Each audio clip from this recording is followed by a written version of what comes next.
Magandang gabi po. Ako po si Angelo.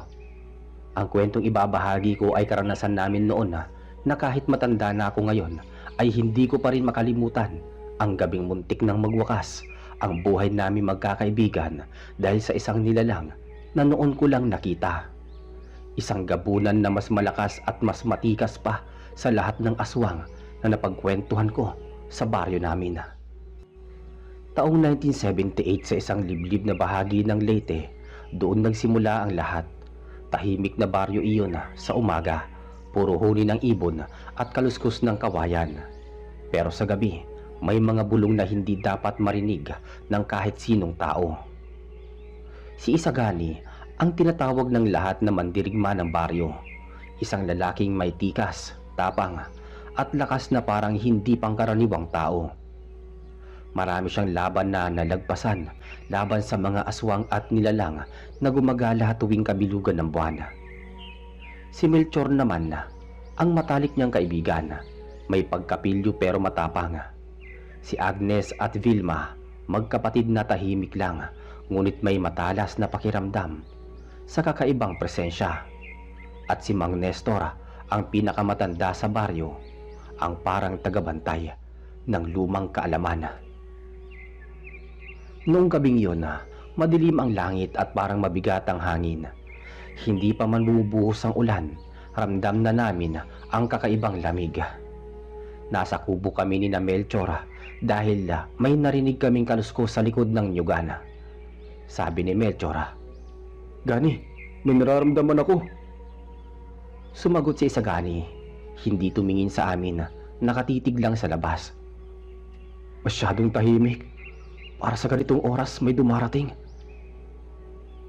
Nagkatinginan kami ni na Agnes at Vilma, maging sina Mang Nestor, na kalmado, napatingin sa puno ng kawayan sa paligid. Isagani, kung ano man yan, mas malakas yan kaysa sa mga nakalaban mo noon. Ibang amoy ang dala ng hangin. Tahimik lang si Isagani, pero alam naming ramdam niya rin habang lumalalim ang gabi. Unti-unti kaming nakarinig ng isang mabigat, humahagisbis na paghinga. Hindi iyon tao, hindi rin hayop. Lumingon si Vilma, hawak ang braso ni Agnes. "Kuya Angelo, narinig mo ba yan? Parang nasa pagitan ng mga puno." Biglang nagsalita si Isagani. "Maganda kayo, huwag kayong lalapit sa bintana." Pero huli na. Sa mismong bintana, may sumilip na dalawang bilog, dilaw at kumikislap na parang mata ng malaking paniki. Nakadikit sa kahoy ang dalawang matatalas na kuko na kayang bumaon sa anumang tatamaan nito. Sumigaw si Agnes, "Diyos ko!" Sa isang iglap, kumawala ang nilalang mula sa dilim. Isang gabunan, kalahating tao, kalahating paniki. Ngunit mas malaki, mas matikas, at ang mga pakpak niya parang kumakaluskos ng tuyong sako. Sabi ni Melchor, Isagani, gabunan yan. Sabi ng matatanda, mas malakas pa yan sa tikbalang. Ngumisi si Isagani. "Mas malakas siya, edi mas masarap patumbahin." Habang sumisigaw ang hangin, lumundag palabas si Isagani, dala ang kanyang matandang sibat. Tumayo kaming apat sa loob ng kubo, nanginginig sa kaba, pero sinusundan ang bawat galaw niya. Sumigaw si Vilma, "Gani, huwag kang lalapit masyado, ang bilis niyan." Hindi siya nakinig. Sa unang banda, biglang umataki ang gabunan. Bumaba mula sa ere na parang bagyong nabagsak sa bubunga. Tumama ang pakpak nito sa lupa at nagdulot ng lupaing umangat ang alikabok. Mabilis na sumagot si Isagani. Itinusok niya ang sibat sa gilid ng nilalang, ngunit hindi tumagos. Parang bakal ang balat neto. Sabi naman ni Melchor, "Gani, hindi tinatablan." Sumagot si Isagani habang umiiwas sa hampas ng mahahabang kuko. "Tinatablan yan.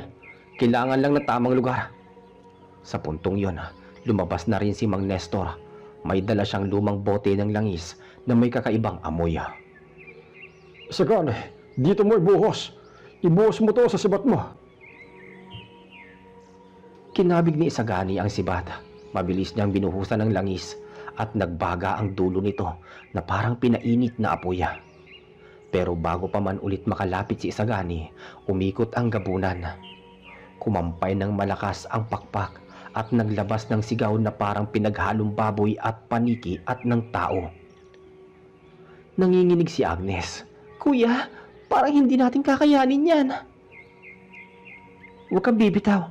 Hindi papayag si Isagani na mawala sa atin. Sagot naman ni Vilma. Bigla kaming nabingi sa lakas ng paglipad ng gabunan. Umangat ito ng mataas at bumagsak sa lupa sa tapat mismo ni Isagani. Tinulak si Isagani at tumilapon siya ilang metro palayo. Agad tumakbo si Melchor papunta sa kanya, pero pinigilan siya ni Melchor. Wag ikaw ang mauna. Nahirapan tumayo si Isagani. Nilalamon ng kirot ang kanyang tagiliran, pero napangiti siya. Ayos lang ta. Hindi pa ako tapos.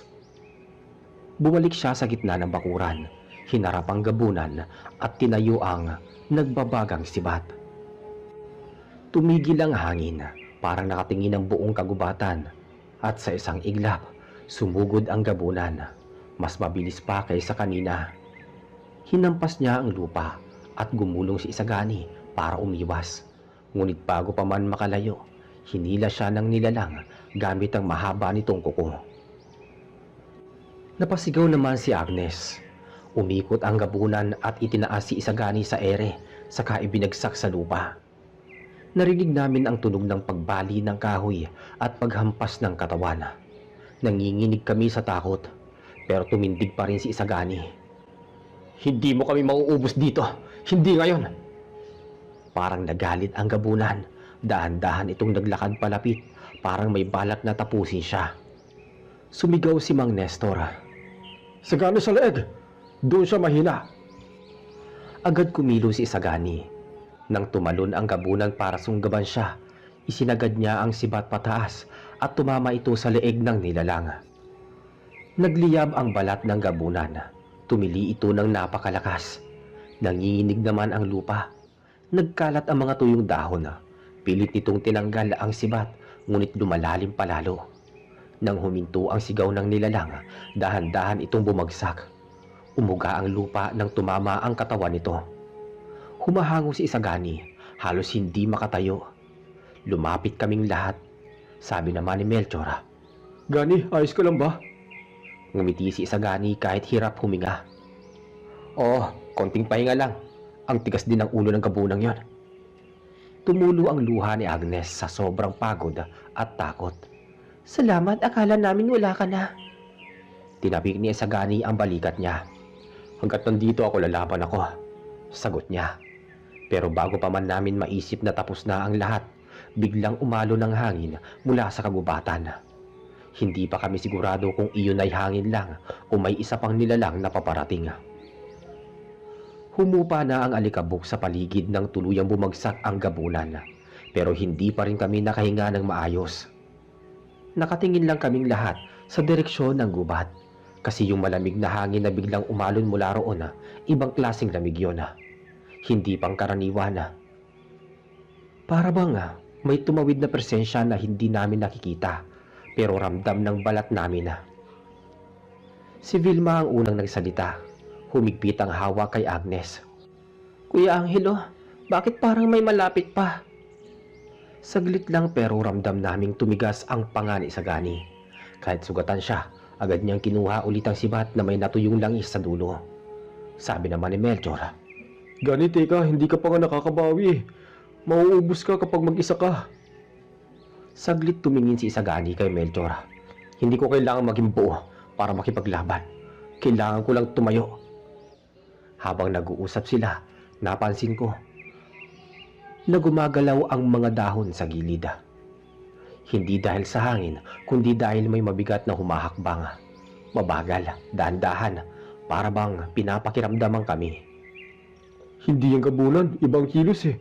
Parang mabigat. Hindi namin alam kung tatakbo na ba kami o mananatili sa pinagtayuan namin.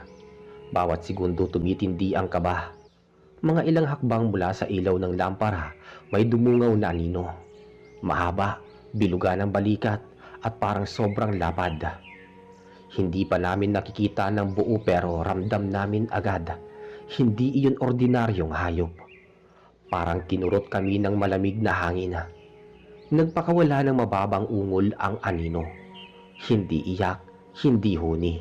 Parang tunog ng basag na kahoy na piniga. Sumigaw si Agnes. "Huwag kayong lalapit!" Pero hindi naman talaga kami kikilos kahit si Melchor na matapang, kung matapang, hindi makagalaw. Humakbang si Isagani kahit hirap tumayo. Hawak ang sibat, nakahawak sa tagiliran pero nagpakita ng sakit. "Lumabas ka na kung sino ka man," sabi niya. Sa halip na lumabas, huminto ang nilalang, parang nag-isip, parang nagmamasid kung papaano kami gagalaw. Si Mang Nestor nanginginig ang boses. Sigari, hindi yan aswang. Matanda yan. Mas luma at mas masama. Nang umihip ang hangin, doon namin nakita ng kaunti ang mukha nito. Mahaba ang buhok na parang sanga, mata na puro puti at bunganga na may pangil pero hindi tulad ng gabunan. Mas parang lobo na napilitang maging tao. Sumigaw si Melchor. Wakbak ba yan? Hindi yan wakbak, di ba? Mas malaki yan. Sumagot si Mang Nestor. Hindi yan wakbak. Hindi rin tikbala. Isa yan sa mga kakampi ng gabunan. Tagabantay ng yungib sa may bundok. Napabuntong hininga si Agnes. Ibig sabihin may iba pa palang nilalang na bukod sa kanila? Ngumisi si Mang Nestor. Ang gabunan, tagapagmisahe lang, hindi siya hari. Parang tumigil naman ang oras. Hindi pa man nakakalapit ang nilalang, nagbitaw si Isagani ng salita. Kung lalapit ka, mauuna ka rin. Hindi mo kami maaabutan ng buo. Umusad ang nilalang. 3 hakbang lang, pero parang umuga ang lupa. Dama namin ang bigat ng bawat paglapit nito. Si Vilma napaiyak. "Kuya, paano na tayo?" sabi niya. Hinawakan ko ang balikat niya. "Huwag kang bibitaw. Huwag muna." Ibinaba ng nilalang ang ulo nito. Parang nanlilisik ang mga mata. At sa unang pagkakataon nagsalita siya. Hindi malinaw pero sapat para mabalot ng takot ang sikmura namin. Kumapit si Agnes sa dibdib niya at parang sinabi ng nilalang na sumunod kami. Ngayon ko lang naramdaman na hindi namin kayang labanan to. Iba ang lakas niya. Hindi namin alam kung anong gagawin. Pero si Isagani, kahit sugatan, pagod at halos hindi makatayo, umangat ang sibat at pumwesto, parang mandirigmang sanay sa panganib. Pag sinabi kong takbo, ilayo mo sila. Kahit pilitin mo ko, hindi ako alis dito hanggat hindi ko pinapatumbal lahat ng susunod sa atin. Sabi niya kay Melchor. Huwag kang magpakabayani, Isagani. Hindi ka nag-iisa. Sabi ni Melchor. Ngumiti si Isagani kahit duguan. Ngayon hindi. Sabi niya. Isang iglap lang, tumalon ang nilalang. Mabilis parang higanting aso na may galit na lakas. Tumama sa lupa sa harap mismo ni Isagani. Umuga ang lupa. Napasigaw naman si Vilma. Bago pa man makasunod ang nilalang, itinulak ni Melchor si Agnes at ako palayo. Huwag kayong lalapit, dito lang kayo. Umikot ang nilalang at naglabas ng mahabang ungol na parang mahina pero nakabibingi sa utak. Hawak kami sa tenga. Si Melchor, Nestor ay sumigaw. Agad tumalon naman si Isagani, itinaas ang sibat at sinubukan itong itarak sa bungo ng nilalang. Pero bago tumama ang sibat, sinalubong siya ng nilalang gamit ang malaking braso at tumilapon si Isagani sa may sanga. Napasigaw naman si Melchor. Namilog ang mata namin. Lahat kami napaluhod sa biglaang lakas ng nilalang. Naglalaway na ito, nakatingin sa amin. Tila nagpapasyang sino ang unang tatapusin. At doon ko napansin na hindi pa ito ang pinakamatindi. May mas mabigat pang presensya sa likod ng gubat. Parang may isa pang nilalang na mas malaki pa sa gabunan at sa kasalukuyang harap namin. Pagbagsak ni Isagani sa may sanga ng puno, napayuko siya sandali dahil sa bigat ng tama. Kahit madilim, kita naming nanginginig ang braso niya habang pilit niyang bumababa.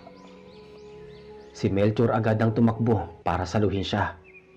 Gani, dahan-dahan. Hindi ka na makahinga ng maayos. Pero tinulak ni Isagani ang kamay niya. Kaya ko pa. Hindi pwedeng tumigil. Habang nagsasalita siya, unti-unting lumalapit ang nilalang. Hindi ito nagmamadali. Parang alam niyang wala kaming pupuntahan. Bawat tapak nito sa lupa ay nag-iwan ng marka na parang sinusunog ang damo. Si Agnes naman halos walang boses. Si Mang Nestor na patingin sa gubat. Hindi kumikilos. Oo, hindi ito ang hinahanap natin. Ito ang tagapagpauna. Hinawakan ko ang braso ni Vilma dahil nanginginig na siya. Huwag kang bibitaw. Huwag kang titingin sa mata niya. Pero hindi niya napigilang tumingin. Pagkatingin niya, bigla siyang napasigaw. Kuya, parang hinihila ako papalapit. Umangat ang buhok niya sa batok. Nilapitan ko siya, pinigilan ko siyang humakbang. Parang may lakas na humihigop mula sa nilalang. Napasigaw naman si Melchor. Huwag mo titigan, Vilma. Tumingin ka sa lupa. Pero dumampi ang tingin ng nilalang kay Isagani. Umangil ito ng napakalakas, mas malakas kaysa kanina. At sa angil na iyon, parang gumapang ang lamig sa buong katawan namin. Sa isang segundo lang, umariba ang nilalang, tumalon diretso kay Isagani. Hindi na nagbabago ang kanyang pakay na patayin. Tinulak naman ni Melchor si Isagani papalayo. Isagani, umiwas ka! Pero huli na, inabot ng nilalang ang balikat ni Isagani gamit ang mahabang kuko at nag-iwan ito ng 3 malalalim na hiwa. Napasigaw si Isagani pero agad siyang umatras at itinaas niya ang sibat. Sumigaw naman si Mang Nestor. Gani, huwag mo hintayin na lumapit. Unahan mo! Kahit hirap huminga, dumiretso si Isagani at sinaksak ang nilalang sa tagiliran. Sumirit ang maitim na dugo pero hindi pa rin ito tumigil. Kumapit pa lalo sa katawan ni Isagani at tinangkang hilahin ang ulo niya. Napasigaw ang dalawa, si Agnes at si Vilma, nang makita nila ang kaganapan. Isang mabilis na hampas ang ginawa ni Melchor gamit ang kahoy na poste galing sa gilid ng kubo. Tinamaan ang likod ng nilalang pero parang wala lang. Binalingan nito si Melchor at umawang ang bibig na puno ng laway. Melchor, layuan mo yan! Sigaw ko. Hindi gumalaw si Melchor. Nakatayo lang, nanginginig pero hindi umuurong.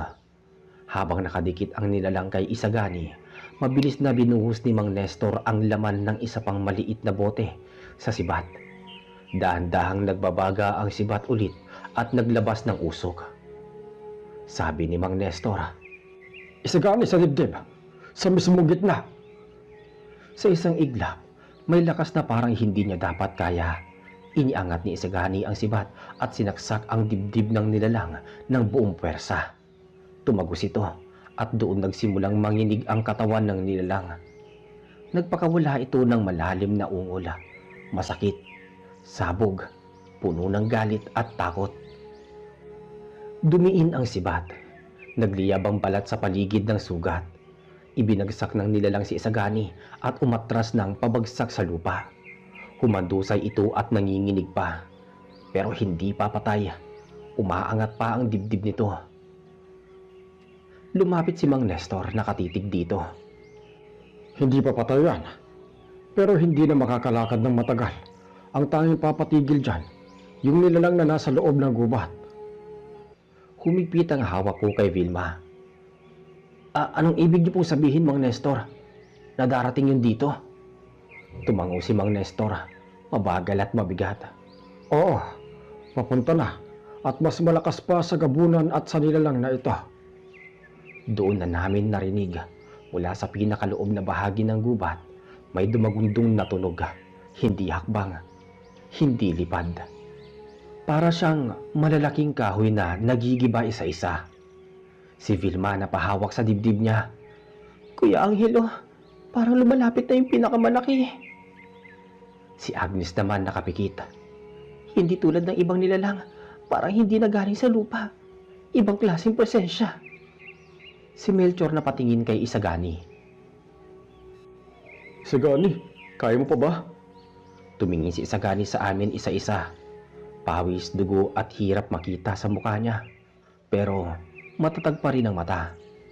Wala nang tanong-tanong. Ano mang lumabas dyan, haharapin natin. Maya-maya huminto ang hangin, pati ang mga kuliglig ay tumigil. Pati dahon hindi gumalaw. At mula sa loob ng gubat, umangat ang anino. Hindi pa lumalabas pero mas malaki pa sa punong katabi nito. Naramdaman naming lahat ang bigat, parang tinatakpan ang dibdib namin. At doon na nagsimula na kumalabog ang lupa. Isang hakbang, isa pa at nasundan pa. Hindi na ito ordinaryong nilalang, hindi ito gabunan, hindi ito katulad ng nauna. At nang umusad ang anino papalapit, doon namin nakitang may pakpak din ito. Mas malaki, mas makapal, mas matigas. At ang tunog nito ay parang bato na ibinagsak sa lupa. Lumabas mula sa dilim ang mas malaking nilalang. Unti-unti itong lumitaw habang gumuguho ang mga tuyong sanga na nadadaanan ng pakpak neto. Mas mataas pa sa punong kapok sa gilid ng baryo. Ang balat niya makintab na parang mamasamasang kahoy at ang muka'y halos wala ng hulma. Parang pinaghalong hayop at tao na pinagtagpi-tagpi. Humigpit ang hawak ni Melchor sa poste. Gani, paano natin lalabanan yan? Si Isagani basag ang boses pero diretso ang tingin. Hindi ko alam, pero hindi tayo pwedeng tumakbo. Kapag ginawa natin yon, pupuntahan niya yung mga bahay sa ibaba. Umangat ang pakpak ng nilalang at lumipad ng mababang distansya. Sapat para mabagsakan ang mga tuyong dahon. Tumama ang malamig na hangin sa amin na parang bulong ng matandang puno. Si Agnes naman nanginginig. Hindi na makahinga, parang piniga ang dibdib. Napatingin si Mang Nestor, bakas ang pagkabahala sa muka. Maya-maya, tumakbo ng mabilis si Melchor. Hinatak si Isagani palayo bago pa umabot ang kuko ng halimaw. Isang iglap lang, sumagasa ang braso ng nilalang sa lupa at nabiyak ang katawan malapit sa punong kahoy. Isagani, umatras ka muna. Sigaw ni Melchor. Pero hindi kumilo si Isagani. Pinilit niyang tumayo ng diretso. Hawak ang sibat. Kung aatras ako ngayon, uunahin nila kayo. Hindi pwede. Kuya Isagani, huwag kang ganyan. Sabi naman ni Vilma. Pero tumingin si Isagani sa kanya. Hindi ko kailangan maging matigas. Kailangan ko lang tumayo. Naglabas ng malalim na ungol ang halimaw. Mas malupit, mas masakit sa tenga, at lahat kami napayuko. Si Agnes halos nasubsob sa lupa habang takot na takot. Habang gumagalaw ang halimaw, parang may kasama itong hangin na itima. Hindi usok, hindi ulap, pero parang anino na dumudula sa lupa. Si Mang Nestor sumigaw. Yan ang nagbibigay sa kanya ng lakas. Huwag niyong hayaang madikit kayo dyan. Pero kumunat ang anino at halos hindi na kami makalapit. Si Melchor ang unang nag-init ng ulo. Paano namin iiwasan yan? Nagkalat sa paligid. Walang sumagot. Tumingin ang malaking nilalang kay Isagani at sa isang iglap, sumugod ulit. Bago umabot ang halimaw, tumalon si Melchor at ibinato ang poste ng buong lakas sa mukha ng nilalang. Tumama ito, pero parang kahoy lang na pinukpok sa pader. Tumalikod ang halimaw at sinundan si Melchor. Napatras naman si Melchor. Gani, bilisan mo. Ako ang pinupunteriya niya. Ngunit bago pa abutan, may marahas na tunog na sumabog mula sa lungga ng nilalang sa parting likuran. Parang pumutok ang laman ng dating tinamaan ni Isagani. Ang naunang nilalang na sinaksak ni Isagani kanina ay biglang umungol ng sobrang lakas. Parang naghihingalo pero galit. Dahil sa ungol neto, napatingin ng malaking halimaw. Tumigil ito, parang nagdadalawang isip. Sinamantala iyon ni Isagani. Tumakbo siya kahit piyok na ang lakad at diniretso ang pagiging bukas ng tagiliran ng halimaw. Itinulak niya ng buo ang sibat at sumigaw siya. Ngayon, tumba ka na! Tumama ang sibat pero tumalbog lang. Parang bato ang balat ng halimaw. Dahil doon napasigaw si Vilma. Tinamaan ng malaking nilalang si Isagani ng likod ng kamay. Tumilapon siya papunta sa lupa. Napahawak si Isagani sa tagiliran na halos hindi na makaangat. Agad tumakbo si Melchor papunta sa kanya. Gani, huwag ka pumikit. Si Agnes lumuhod sa tabi. Isagani, nakita mo ba ako? Umubo si Isagani. Nandito pa ako. Huwag niyo akong ilibing ng buhay. Biglang may kumikinang naliwanag mula sa likod ng nilalang. Hindi ito gaanong maliwanag pero parang mga guhit ng puting apoy na lumilitaw mula sa sugat ng pakpak nito. Tinuro ito ni Vilma. Kuya, bakit parang mas lumalakas pa siya? Si Mang Nestor ang mabilis na sumagot. Kasi pinatayin ninyo ang alagad niya. Mas lalo yang lalakas kapag galit. Humigpit ang hangin. Hindi na kami makalapit. Pati ang lupa sa ilalim ng nilalang ay nanginginig. Sumigaw si Melchor. Mister, sabihin mo, ano bang kahinaan nito? Huminga ng malalim si Mang Nestor. Meron, pero hindi madali. Ang kahinaan niya nasa ilalim ng leeg, pero kailangan mong ilapit ang sibat ng ilang dangkal. Hindi mo tatamaan yun mula sa malayo. Napatulala si Melchor. Paano namin gagawin yun kung kaya kami pitpitin?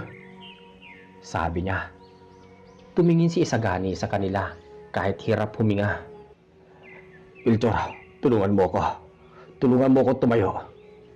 Napakunot ang noo ni Melchor. Isagani, hindi ka na makatayo ng diretso. Baka ikamatay mo to. Kung hindi natin to harapin, mas marami ang mamamatay sa baba, hindi lang tayo. Dahan-dahang tinulungan ni Melchor si Isaganing tumayo. Nanginginig ang tuhod ni Isagani pero hindi bumibigay. Tumingin siya sa halimaw. Diretso walang takot kahit halos mawalan na siya ng malay. Tapusin na natin to, sabi niya. At doon lumakad ang malaking nilalang papunta sa kanila. Mabagal, mabigat, handang manlapa ng kahit sino. At dahil sa kanilang pagpupursige, napagtagumpayan nilang tamaan ang kahinaan ng halimaw sa may bandang leeg nito. Dahil doon pagkatapos nun, bumagsak si Isagani sa lupa at nawalan ng malay. Maya-maya pa'y nilapitan nila ito at bumalik ang hininga. Akala nila patay na si Isagani. Tumungo si Mang Nestor sa gitna, tinignan ang bakas ng halimaw sa lupa. Matagal nang hindi nagpapakita ang ganitong nilalang. Mabuti na lang at nagtulungan kayo at nagpakita ng tapang. Sumalubong si Melchor kay Isagani. Isagani, hindi ko akalain na kayang-kaya mo pa palang harapin yun. Ngumiti si Isagani. Bahagyang napahinga. Hindi ako nag-iisa. Bawat isa sa atin ay mangdirigma sa sariling paraan. Kung may mangyayari man, kailangan tayong magtulungan. Paubo-ubong sabi niya. Sa wakas, dumampi ang katahimikan sa baryo. Ang mga natirang bakas ng laban ay nagbigay paalala sa lahat na sa gitna ng dilema ay may mga taong handang lumaban para sa kapwa. Si Vilma at Agnes ay nagkatinginan na halos hindi makapaniwala. Tumango si Mang Nestor. Oo, at huwag kayong makakalimot. Ang tapang at puso ng tao minsan mas malakas pa kaysa sa pinakamalakas na nilalang sa kagubatan. Hinawakan ni Isagani ang kamay ni Vilma at Agnes at tumalikod sa gitna ng baryo. Oras na para bumalik sa bahay. Pero laging handa tayo para sa susunod na dumating. Sa ilalim ng buwan at tahimik na kagubatan, unti-unting nanumbalik ang katahimikan. Ang baryo, bagamat sugatan at naluhod sa takot, ay nananatiling buhay at may pag-asa sa bawat hininga ng mga naninirahan dito.